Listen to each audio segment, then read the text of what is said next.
screaming, "Shut the fuck up and stop moving around." The shirt covered her face, but she screamed and clawed, so Billy stomped on the bitch till he broke in her jaw. Them dirty bastards knew exactly what they were doing. They kicked her until they cracked her ribs and she stopped moving. Blood leaking through the cloth, she cried silently, and then they all proceeded to rape her violently. Billy was made to go first, but each of them took a turn, ripping her up and choking her until her throat burned. Her broken jaw mumbled for God, but they weren't concerned. When they were done and she was lying bloody, broken and bruised, one of them niggas pulled out a brand new 22. They told him that she was a witness for what she'd gone through, and if he killed her, he was guaranteed a spot in the crew. He thought about it for a minute, she was practically dead, and so he leaned over and put the gun right to her head.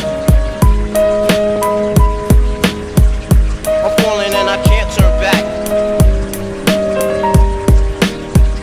I'm falling and I can't turn back. Right before he pulled the trigger and ended her life, he thought about the cocaine with the platinum and ice, and he felt strong standing along with his new brothers, cocked the gat to her head and pulled back the shirt cover. But what he saw made him start to cringe and stutter, cause he was staring into the eyes of his own mother. She looked back at him and cried cause he had forsaken her. She cried more painfully, and when they were raping her, his whole world stopped. He couldn't even contemplate. His corruption had successfully changed his fate, and he remembered how his mom used to come home late, working hard for nothing, cause now what was he worth? He turned away from the woman that had once given him birth, and crying out to the sky cause he was lonely and scared, but only the devil responded cause God wasn't there. And right then he knew what it was to be empty and cold, and so he jumped off the roof and died with no soul. They say death takes you to a better place, but I doubt it.